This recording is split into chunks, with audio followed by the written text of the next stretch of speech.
Oh, hey guys, we are back with part three of our series. Oh man.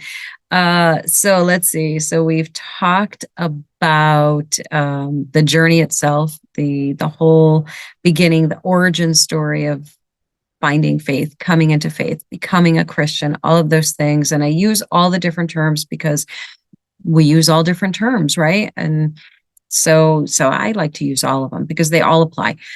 So we talked about that. We talked about being the new kid on the block, right? In our journey. We talked about, hang on, that's because I have my notes. I gotta find the one we just did. Oh, we talked about coming out as a Christian to your family and friends and the world at large. We talked about that. Now we're going to talk about the firsts of everything, all of these firsts that you have when you embrace your faith. So I don't know about you. I feel like I'm going to title the whole series, I don't know about you, but that should be the thing, right? Um, I I told you before, I when I go hard.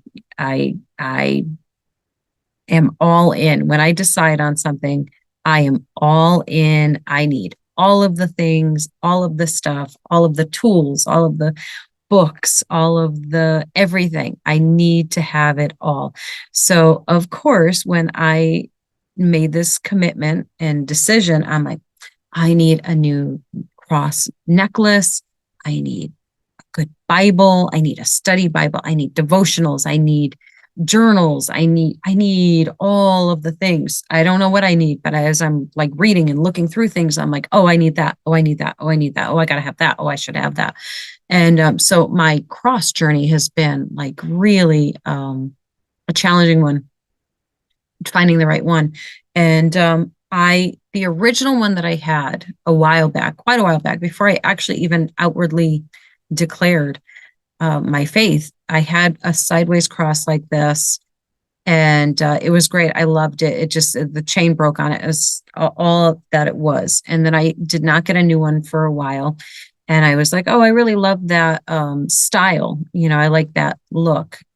Everything's backwards on here. That's why I'm struggling. And so I was like, oh, I'll get another one. And there was some backlash from it. I know some people like on the social media platforms don't like it because if it starts to slide too much, which is why I just adjusted it, it starts to look almost like an upside down cross, because if it slides over or twists too far, that's what it's going to look like. So that's a problem. I agree. I don't like that either. I do like the way that this lies and sits when it's sitting right. It actually was a double chain. When I got it, it was a double chain, just a plain silver one and then or white gold and this, and they kept twisting up. So I took off the other part and I have this. So I don't love this one because it's constantly turning. So the search continues. Um, I, I just bought, because I love turquoise. Turquoise is like my favorite, color. Um, so I was like, oh, let me order a new pendant, just the pendant because I have chains already and I got the pendant. And I, as usual, did not look at the size of things and didn't realize there was like four in the pack. I just got it on Amazon. They're pretty. I love them. But I don't really like the way they look for necklaces. They're not very dainty. They're just oversized. They're a little crazy. They're great for like if you're going to be layering necklaces or something, then they're cool. I'll find homes for them. But yeah, so the search is still on. If you know of a great one that you love so much, you want to drop that in the comments, I would be very grateful. And I mean, if you love this one, if you like this one, I can certainly drop the link for it in the comments. But I would have to be honest, that was my issue and aggravation with it. So I just totally, unsold that necklace. But that's okay. We're not here for sales. So yeah. So first, first for everything in this journey, my first Bible. So I think I have three Bibles now. Do I have three? But no, I actually have two Bibles right now. So because I didn't know which one to get, because we have different versions. We have the new King James. We have, or no, we have the King James version. Sorry, not new. King James version. We have the um, uh, NIV, which is the New International Version. And then I think there's other ones too. I didn't know what to get. And because I'm terrible at asking questions of people, I did not ask anyone which one I should get. Or I did. I take that back. I asked my son-in-law. I asked him, and he said for a beginner, I don't know. He's like, I'm not sure if you'd really how you feel about the King James because it's heavier in context and explanation, everything. You know, you might like the NIV better. Maybe start with that and see how you feel about it. And then, blah, blah, blah. So that's what I did. I started with that one. It's totally fine. Great. Love it. Nice big print. It's a journaling one. So it's got room for on the sides for questions and comments, or if you want to, you know, point out any specific scripture or anything that you love, anything, you want to put on the margins. I love that Bible. It's very, very pretty. I can put that one in the link for you because I love it. It's beautiful.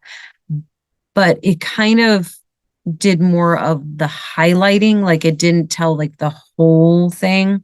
So it picked out like the most significant parts, I guess you'd say, of each story or book or gospel or whatever the case is. It took out the most, I don't know, the meat, I guess, and put it all in there. So I'm like, okay, well, that's great, but it's not giving me that deeper, fuller understanding. I need to be able to like follow along in church and all that kind of stuff. And I couldn't necessarily do that with this one.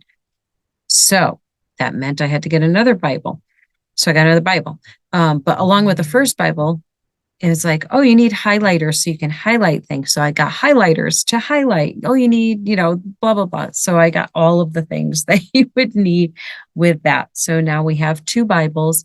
And then I thought before I got my official Bible, my King James version, I was like, oh, well, maybe I want like a book of devotionals. Maybe I should have just Psalms. Maybe I should, because there's so many things that you can buy. Like one's just for women, one's just for men, one's just for, certain seasons of your life. You can find a devotional for that, for marriage, there's something for everything. So yes. So now had I been smart, I would have just gotten the King James because literally everything is in there.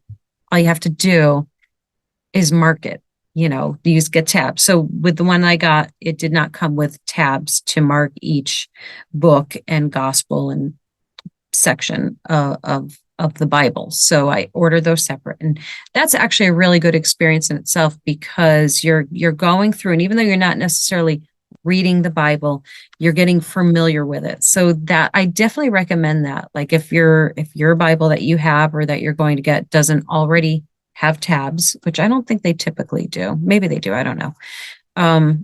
But mine did not. And I would actually recommend getting one without them, ordering the tabs separate, and then putting them in yourself, because there is something about that whole process of basically getting to know your Bible.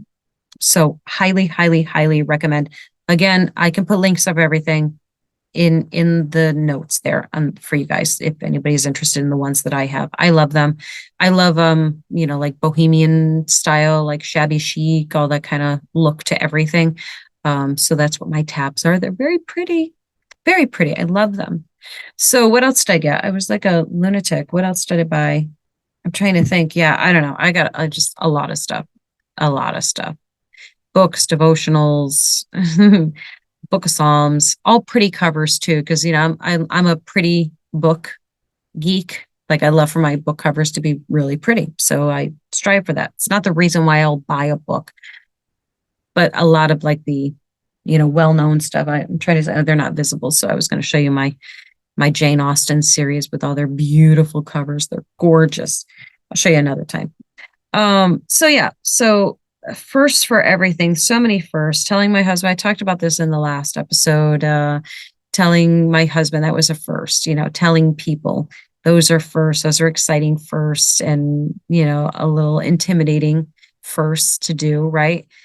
Oh, my first church experience, our first time at church. That was wonderful. I loved that experience, but we were nervous and initially uncomfortable and feeling awkward and a little overwhelmed. It's a big, beautiful um, Baptist church and so many people, lots of people, which is, I don't know. I think that seems to be a good sign if a lot of people are going, right? I don't know. It seems to be.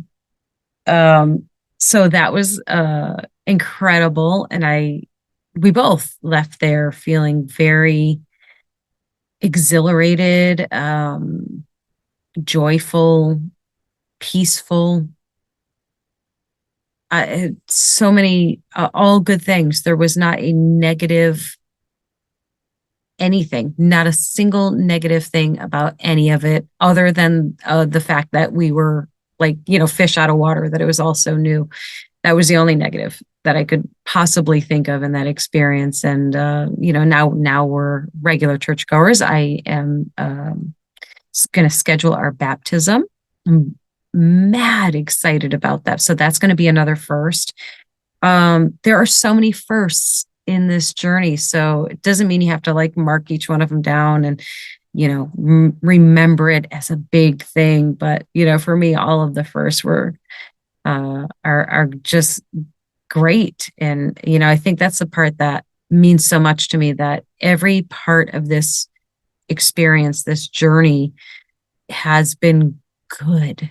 So good, no drawbacks, no negatives, no disappointments or frustrations. And that may not be the case for you. Maybe the first church that you find isn't the one, and that's okay. Don't give up. Don't say, oh, forget this, this church is the representation of all of them. No, no, no, no, no, it's not. As a matter of fact, and of course I won't call anybody or anything out. I had been comparing two churches because I had no basis of comparison. I just knew that these two churches were similar in style and energy and all of this, or seemed to be at least, and the same type of church, of course. And I don't know. I don't know. Oh, I know exactly what happened. I'm lying. I know exactly what happened. So between the two churches, I had already committed to planning to go to one in particular that was closer to where I live. And that was kind of that. And then during that week prior to, I happened to be scrolling Facebook and I saw a post from a friend who's, we're like more on acquaintanceship. We don't know each other well. We know each other like through a mutual connection type of thing. But I've met her a few times in person and I just liked her, immediately. She's just one of those people you just instantly like.